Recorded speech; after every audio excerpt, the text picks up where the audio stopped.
I'm 71. I've been at this job for 31 years. I love this job. I love the mission. I could not have had a better job in my life than this job. I could not have had a better mission than this mission. I get emotional about it. You know, we see these clients and they need somebody to advocate for them because in the welfare system, we're it. We're the people who advocate for them, who really give a damn about what happens to them. And they know that. NCADD New Jersey works in partnership with and on behalf of individuals, families, and communities affected by alcoholism and drug dependence to promote recovery. NCADD provides education, information, help, and hope in the fight against the chronic, often fatal disease of alcoholism and other drug addictions. Founded in 1944, NCADD is a voluntary health organization with a nationwide network of affiliates. NCADD advocates prevention, intervention, research, and treatment, and is dedicated to ridding the disease of its stigma and its sufferers from their denial and shame. Wayne Wirta is President CEO at NCADD New Jersey. Wayne, you could have been anything, but you decided to do this work. Can you look back to what drew you to it? I kind of fell into it. I graduated from Princeton Theological Seminary in 1974, decided I did not want to go into the church, and I had done a chaplaincy, did that for about 6 months, and really found myself gravitating to the social workers more than the chaplains. And so when I graduated, there was a gentleman who had gone to Princeton Seminary and was running an addiction program in Perth Amboy, a guy named Dave Powell. And Dave Powell had put a job description into the placement unit of the seminary to be a counselor in an inpatient unit that he oversaw at Perth Amboy, back then Perth Amboy General Hospital. And it was 20 beds, and half were alcohol detox, and half were mental health stabilization. And the whole program was one of the first funded addiction programs in the country that followed a few years before the first funded mental health programs. And they had what they called a comprehensive mental health and a comprehensive addiction program, and that included inpatient, outpatient, day hospitalization, emergency room, and consultation education. And meant the Raritan Bay Mental Health Center, which was a county facility, had the day hospital and the outpatient, and Perth Amboy General Hospital had the consultation education, the emergency room, and the inpatient unit. And so I started off seeing both addiction and mental health clients, and I did that for about 2 years. And the addiction full-time person left, and I went for that job because I just liked working with the people on the addiction side, the alcoholism side back then, better than dealing with the mental health people. And I think maybe it was the spirituality of AA or whatever that kind of drew me to that. And so I began working full-time on the addiction side, became the senior alcoholism counselor for it after another year. So I grew up with two grandfathers who were alcoholic, and on my father's side of the family there were 6 brothers and 4 of them were alcoholic. And despite my grandfather having been apparently a nasty drunk, my father always would say, you know, your Uncle Isaac, he's got to be sick. It's got to be an illness. He wouldn't behave that way if he wasn't sick. There's something wrong. So I grew up thinking that alcoholism was an illness. That's what my father taught me. He was very open-minded about that stuff. And so I had no problem with that. And I think it was remarkable, given his family history with his father, that he believed that, but he did. So I did that for a few years. I was always interested in administration because I felt that I could impact more people through administrative type of work than I could just by doing individual one-on-one counseling, which is what I've been doing. I was an outlier. I mean, everybody else who worked around me pretty much in the addiction field had no credentials, were basically people in recovery. And I was sort of looked upon suspiciously because I was not in recovery and I had a master's degree. So I was why are you doing this type of attitude? We don't get this. I ran a social non-medical detox for about a year and a half. It was on the top floor of a meat factory. All the furniture was from the Salvation Army. Back then, my idea of ambulatory detox was you kept them walking all night and gave them juice and coffee. And it worked pretty well. You had chronic alcoholics who came in and out, but and we did something that was unique. The man who started that had set it up as what he called the social support system. So we had 3 full-time people who went out and followed the people in the community in between their detoxes to try and keep them out of the detox. And back then you were able to do it, and we actually became payee for several of their Social Security disability checks. And we became their payee. They signed it to us. We would pay their monthly stay at a boarding house that eventually became filled with all our clients. And we would dole out, a weekly allowance to them, but they had food in their stomach. They had a place to go to every night. A gentleman who had been in the detox 14 times the year before came in once after we did that. We would save some extra money and buy them winter and summer clothes. It was really a harm reduction, and it worked. It really worked. And then the feds came in and said, well, they can't get disability anymore if you're addicted. No more SSI based solely on addiction. So anyway, that ended. So I did that for about a year and a half, and a gentleman in this state who had come in and was the state director was Riley Regan. And Riley decided to set up county-based alcoholism coordinators, where we would do comprehensive planning for services for the county. For the first 3 years, it was simply demonstration. We had no money to spend. We just did planning, and then we had money to spend based on the size of the populations. So I was the first one hired by Middlesex County in their Department of Human Services.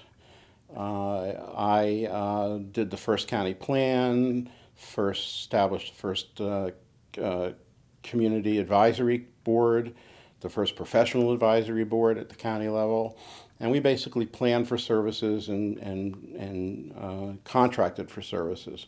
And I think we had a budget of $10 million that we gave out, if I remember correctly.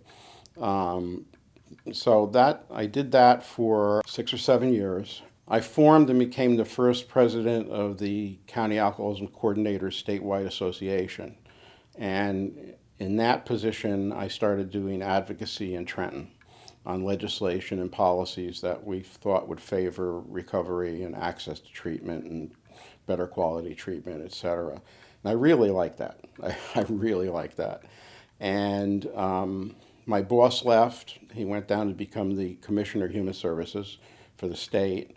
And I got his job as the head of the Department of Human Services for Middlesex County. And I did that for about a year. I reported directly to the Board of County Freeholders. Very political. Didn't really like it that much. What year was this? That was in 1987. I got the job, 86, 87. And then I had heard that the local network of NCADD affiliate councils back then it was NCA, affiliate councils, were going to try and start a statewide advocacy organization. And they had tried to get it off the ground a few years before, had gotten funding from Riley Regan and a private foundation, and they hired somebody who was not very good, and it went out of business after a year. It was defunct for 3 or 4 years. They went back to Riley and to the foundation and said, we'd like to try this again. We think it's needed. They said, okay, but this time we have to meet and okay whom you're going to hire. And I was a known quantity. And so they hired me, and that was in 1988. and it was myself and a half a secretary, part-time secretary. We had a $70,000 operating budget, so it didn't leave much for operations, to be honest.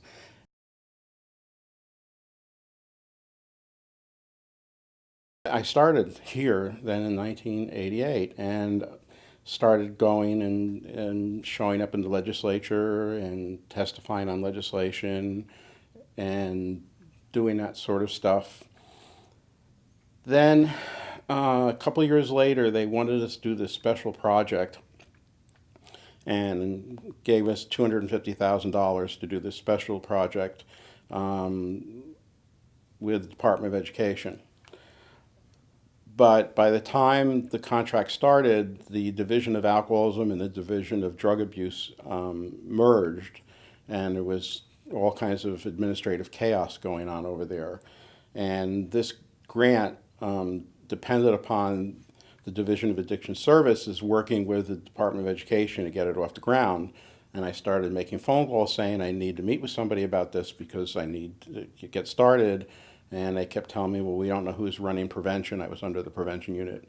And finally, in October, they said, okay, here's who's running prevention. You can meet with him. And I met with him, and I said, well, it's too late. We can't do this project. The quarter's over, and there's just no way we can get this done in 9 months, starting like this. Nobody's even talked to education about it. And he said, well, what would you like to do with the money? That's an offer I wish I could have every day, let me tell you.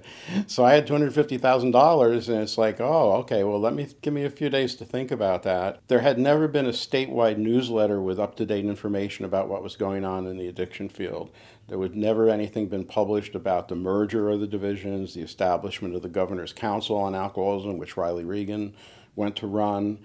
And they had tried to do newsletters, but they had such an arcane procurement system that by the time they got it printed, it was 3 months old anyway.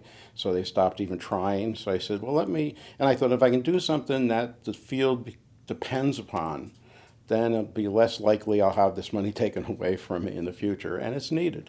So I said, I want to do a newsletter. So they said, fine. So I hired somebody in recovery who had been a news reporter, a gentleman named Yuri Tarnowski, and we started doing a newsletter, and we finally stopped that a few years ago because of budget. But by the time we stopped we had a bi-monthly subscription of 11,000 people that got it in the mail. It was about 12 or 16 pages by that time. Had all things about what was going on nationally, national legislation, state legislation, research, whatever would be helpful for people to know about the addiction field was in that newsletter. So it was pretty successful for the time that we had it. A few years later, they came to me and they said, well, we want you to do this clergy assistance program. We'll give you money for it, but you got to hire the person I want you to hire. And I said, well, can I meet him first? And they said, sure, you can do that. So I met him. He turned out to be just a wonderful person, still a friend to today. His name was Bogdan Djurgilov. We were known as the Russian group because we had Tarnowski and Djurgilov. He was some sort of an Eastern Orthodox priest who could marry, so he was married, and he also was a certified alcoholism counselor. And he was just a wonderful, wonderful, wonderful guy. And we had, by the time that ended, we had about 50 churches that we had trained. And the idea was to bring addiction out of the basement and into the sanctuary. And most of the people who signed up to be on these congregations and assistant teams were people who were in recovery and went to AA meetings and were members of the church. And they would be identified. People could go to them if they had a problem and weren't comfortable going to the minister. They did public education. They were just, trying to bring recovery out of the basement into the sanctuary. How'd that work out? Worked out well. It worked out well. We had, like I said, 50 churches, established teams. And again, that was taken away from us subsequently, but not because of any performance issues, but it was political stuff going on. I had read about and became a believer in Scott Miller's client-directed, outcome-informed approach to therapy.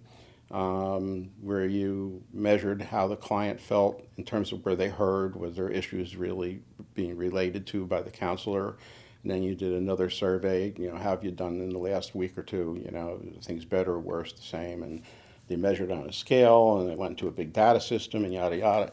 So we got the Robert Wood Johnson Foundation, New Jersey Health Initiatives to fund that, and we did a demonstration at the New Hope Foundation, a big treatment program here in New Jersey, one of the good ones. And they implemented it in an outpatient unit and in a residential program, 28-day program. And they actually did the goal was to reduce their dropout rate, which is already pretty good. It was like, I think they retained 86% of the people who completed their program. But it did go up a couple of points after they put the CDOI in. There's a lot of resistance to the CDOI from clinicians. It's the opposite of sit down, stupid, and listen. It's like, okay, what's your concerns? What are your goals? And trying to work with that. The idea being, if the client doesn't buy into the goals, they're not going to do it anyway. So you need to establish something that's therapeutic that also meets where they're at. Our mission here, as far as I'm concerned, can be really summed up as promoting recovery. We promote legislation, anything that will promote recovery.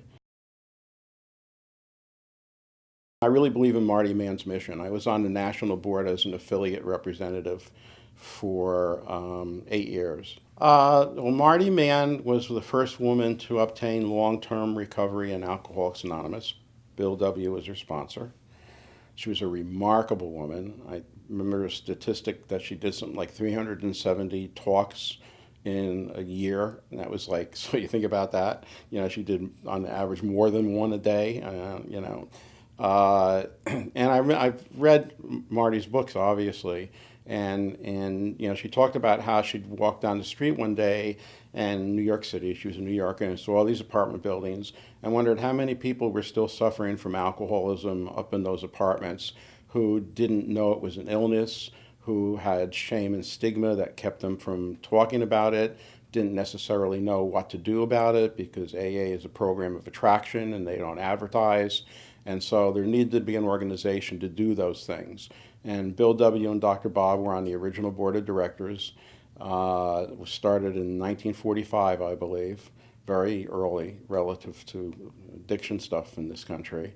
At one point, she had established over 200 affiliates, local affiliates throughout the country that became places that would, people could go to and get referred for help, get referred into AA, get referred to treatment if there was any. And her goal was to educate the public that alcoholism was a disease and not a moral weakness, that it could be treated and people were treated successfully and could recover, and that it was a public responsibility, a public health responsibility to deal with alcoholism as a public health issue in this country.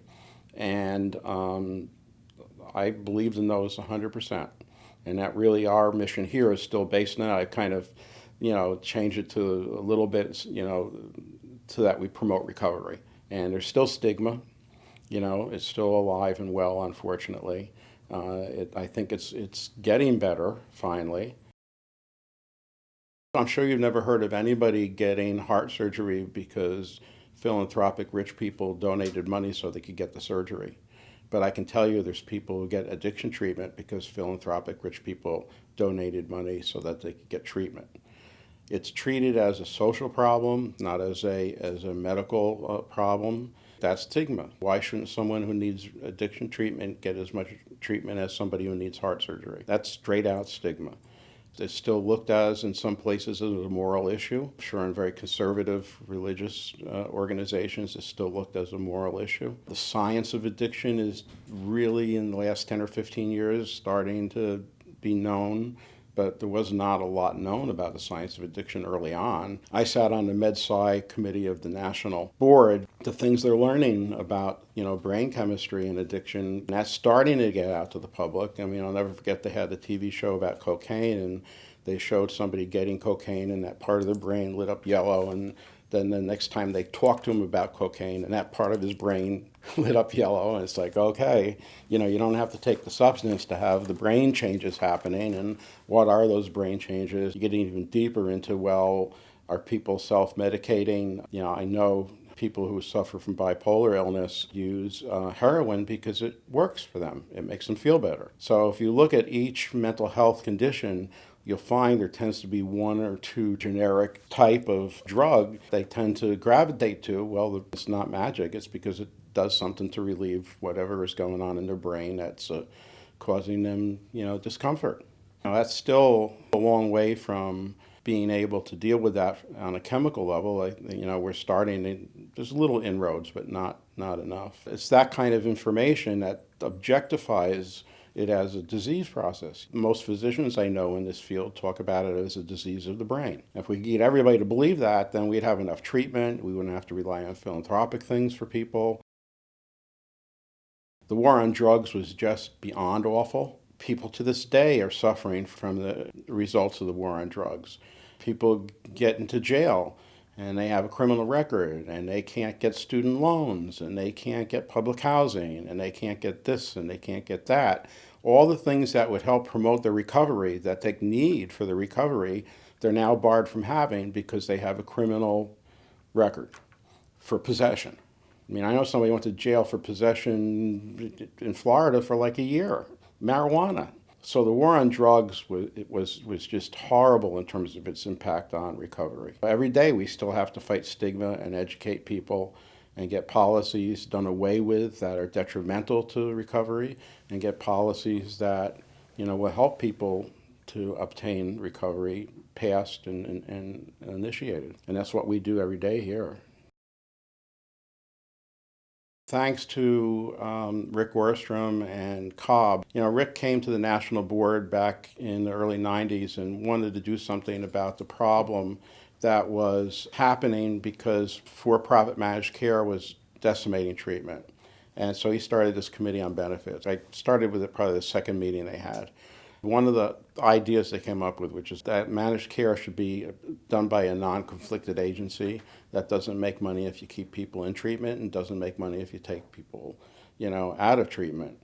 The state of New Jersey, through welfare reform, we were only one of 16 states where the governor said, if the person's addicted, maybe they need treatment if they're going to be able to work or participate in training. And so they came up with $20 million new dollars. And they decided it was going to be managed, which was the first addiction or mental health dollars for that matter, but addiction that were managed in this state. The rest of them were contracts, grants. I went to Rick Worstrom and said, we can do this. This is the model that we've been advocating for, because we had talked to the state about that model a few years before when they were going to do a carve-out, and they didn't do the carve-out, but then obviously parts of our model got put into this RFP. I said, why should we leave it up to somebody else to demonstrate the efficacy of this? We can do it right. I mean, at that time, we're a 6-person advocacy agency with a $1 million budget. We can get the contract to manage the care of everybody who's on welfare. And so we went after the contract. We had some big names helping us, and Rick said he would help pay for people to help us write the grant and so on. And we beat AmeriHealth and we beat Magellan, and we got it. And so we went from a $1 million budget and 5 and 6 people. Well, now we're 145 staff and a $10 million budget.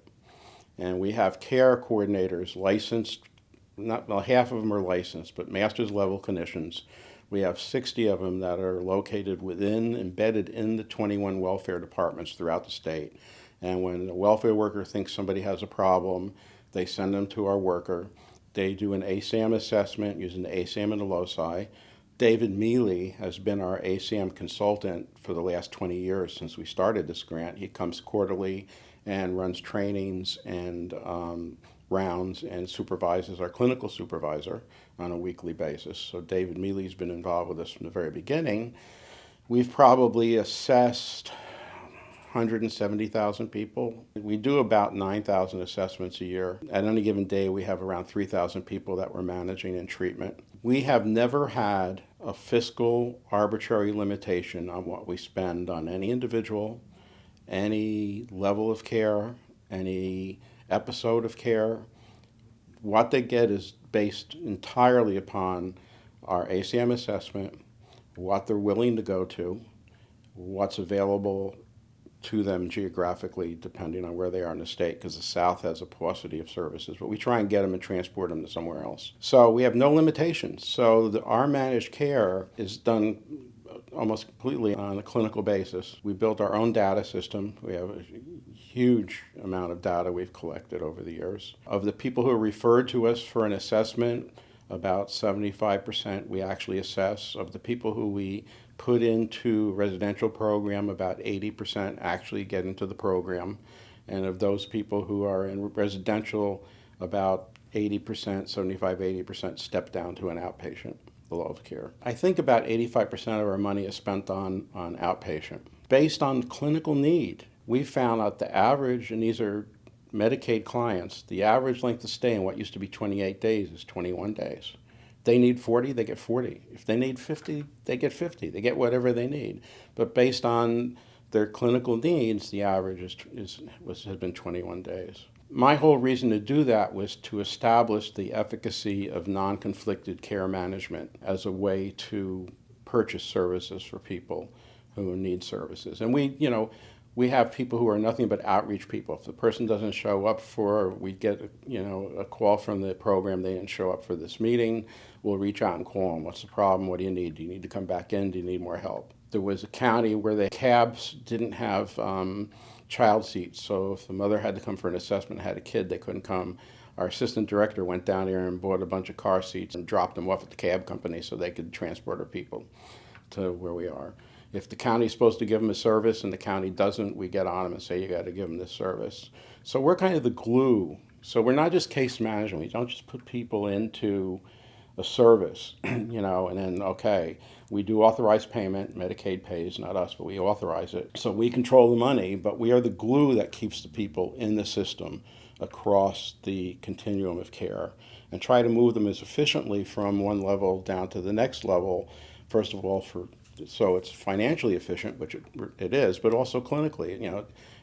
Studies have shown if someone's in one level of care longer than they really need to be, it can become detrimental actually to them. So we call it advocacy with a checkbook. There was a case where the residential programs wouldn't take people on methadone, even if they were going to residential for cocaine and they hadn't used opiates in 2 years and they're on methadone. They would say, well, we have to take you off the methadone before you can come into our program. So we went to the programs and said, that's ridiculous. They're successful. You're going to take away their successful treatment for opiates? They're not abusing opiates. What are you doing that for? We will pay you extra if you take them and keep them on the methadone. Oh, okay, we'll keep them on the methadone. So, we have advocated with treatment programs to be more flexible and more client-centered in the treatment that we provide. If somebody's paranoid schizophrenic, been stabilized on their meds for 6 months, not an issue. We'll call them and say, we'll pay you extra, keep them on their psych meds, and if something goes wrong, you have a problem, call us and we'll take care of it. So they know we're not dumping a problem on them, and it becomes their problem, And so we've got treatment programs now that will take, psychotic level people stabilized on meds. We'll take them in and treat them residentially in that program. Why? Because we advocate for the client and because we, have the power of the money to say, we'll give you money if you do this. Oh, okay, we'll do it. Our mantra, everybody who works for us, IT, anybody, gets a copy of Marty Mann's biography. This is who we are. And when we talk about their job, we talk about them as being an advocate for the client. Just like we advocate on an environmental level with legislation and policies, we advocate on an individual level for clients to get what they need, when they need it, for as long as they need it. And fortunately, the state system is set up that we don't have an arbitrary limitation to that. So I would like to see that model taken up and used somewhere else, because that's a model I believe in. That's something I'd like to see, before I'm out of here. That was my main reason for doing it, was to establish the efficacy of a model that could benefit people everywhere, not just New Jersey welfare situation. And we've done great stuff for welfare clients, but my goal was to get the model, shown and used elsewhere. The other thing we have is we have our policy unit. Thanks to the Open Society Foundations that we had a grant from several years back, we have over 1,000 people signed up to be volunteer advocates. They're organized into 12 regions throughout the state of New Jersey. They meet monthly. We have 1 3/4 staff running that program. We could use really 2 full-time staff. They meet monthly.